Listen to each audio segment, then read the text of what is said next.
Halo semuanya, pelaksanaan PPDB atau penerimaan peserta didik baru atau sederhananya penerimaan murid baru pada tahun ini di berbagai sekolah penuh dengan kekacauan dan kekisruhan.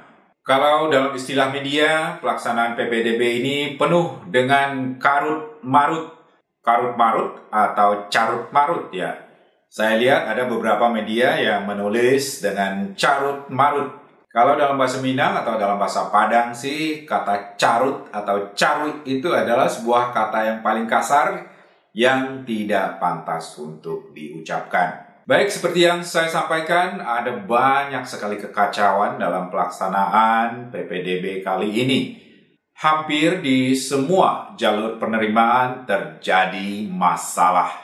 Penerimaan lewat jalur afirmasi misalnya, yang sebenarnya ditujukan bagi keluarga tidak mampu atau keluarga prasejahtera, kasarnya untuk orang-orang miskin ya. Namun banyak sekali keluarga yang sebenarnya tidak miskin, keluarga yang sebenarnya mampu, berpura-pura dan menyamar menjadi orang miskin biar anaknya bisa diterima. Entah bagaimana caranya, mereka bisa mendapatkan surat keterangan tidak mampu dan mendaftar melewati jalur afirmasi tersebut. Namun ketika dicek, ternyata keluarga tersebut sama sekali jauh dari keluarga miskin. Buktinya rumahnya aja sangat wah, bertingkat, dan juga punya mobil bagus. Namun agar bisa memasukkan anaknya ke sekolah negeri, mereka rela untuk berpura-pura menjadi orang miskin. Kemudian di jalur zonasi juga penuh dengan masalah dan kecurangan. Bahkan mungkin ini jalur yang paling banyak diributkan ya. Karena jalur zonasi ditujukan bagi para calon siswa yang berdomisili di sekitar sekolah. Namun orang-orang yang rumahnya jauh dari sekolah pun kadang-kadang ketika memasukkan data, mereka menandai titik yang tidak sesuai dengan alamat domisili sebenarnya. Mereka ngasal aja menandai titik di dekat sekolah, tidak sesuai dengan alamat, sehingga otomatis komputer bisa saja memasukkan mereka ke dalam daftar siswa yang lulus. Namun ketika diverifikasi oleh pihak sekolah, ternyata tempat tinggalnya cukup jauh dari sekolah, tidak sesuai dengan titik yang dimasukkan ketika saat pendaftaran online.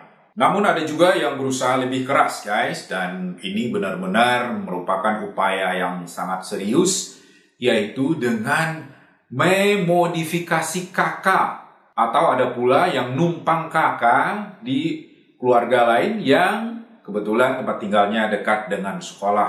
Wow, luar biasa ya upaya yang dilakukan. Kita tahu mengubah KK tidak gampang, harus ke Disdukcapil dan juga berbagai proses harus dilalui untuk dapat mengubah data pada KK tersebut. Namun anyway, beberapa orang berhasil melakukannya dan bisa saja putra-putri mereka berhasil masuk di sekolah negeri yang dituju, walaupun dengan cara-cara yang tidak fair seperti itu. Demikian pula penerimaan siswa lewat jalur prestasi. Ada banyak sertifikat prestasi yang tidak jelas, abal-abal, dan mungkin juga palsu yang diserahkan kepada sekolah. Yang tujuannya tentu agar putra-putrinya dapat masuk melewati jalur prestasi ini. Karena semua kekacauan dan kekisruhan ini guys, tentu kita jadi bertanya-tanya dalam hati ya.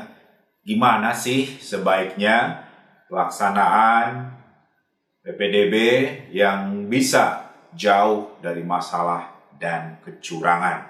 Sistem zonasi misalnya sebenarnya tidak hanya dilaksanakan di Indonesia, tetapi negara-negara lain yang pendidikannya sudah sangat maju, mereka juga menerapkan sistem zonasi ini.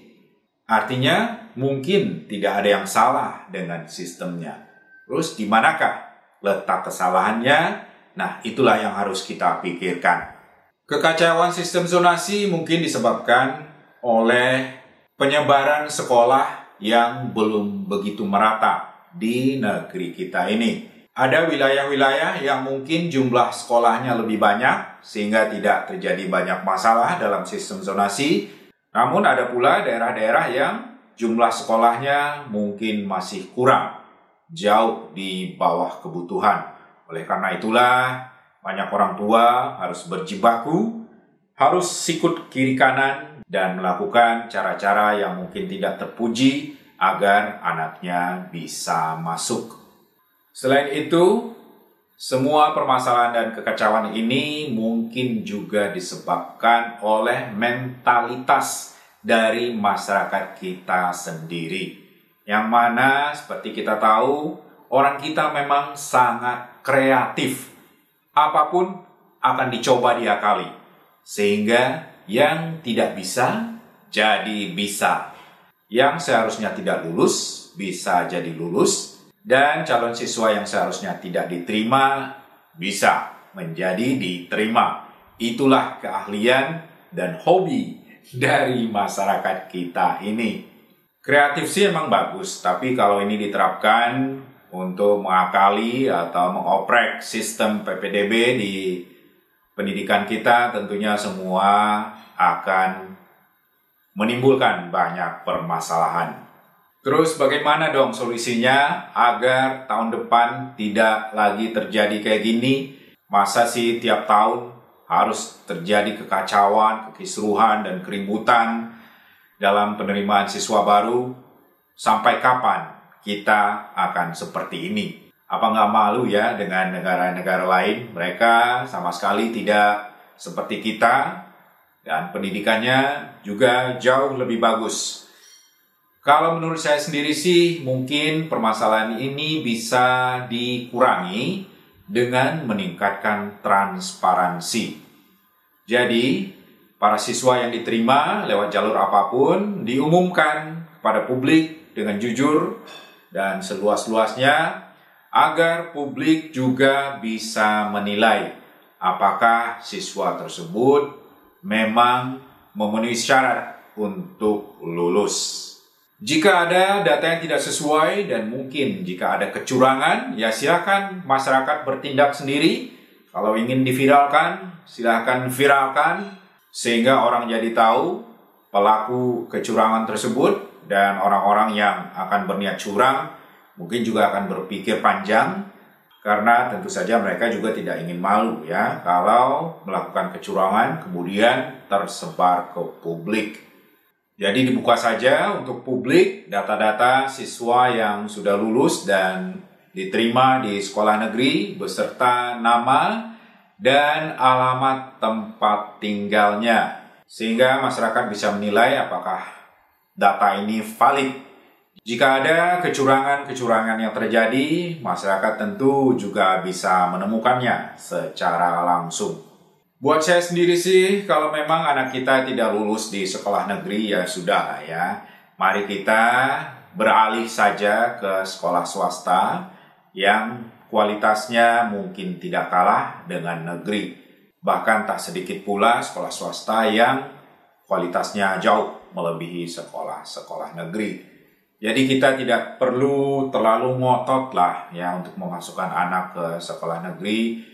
Biarlah sekolah negeri benar-benar diperuntukkan bagi siswa sesuai dengan peruntukannya, misalnya siswa kalangan dari tidak mampu, kemudian bagi siswa yang berdomisili di dekat sekolah, kemudian bagi siswa yang benar-benar berprestasi, ataupun bagi siswa yang orang tuanya pindah dari tempat yang jauh.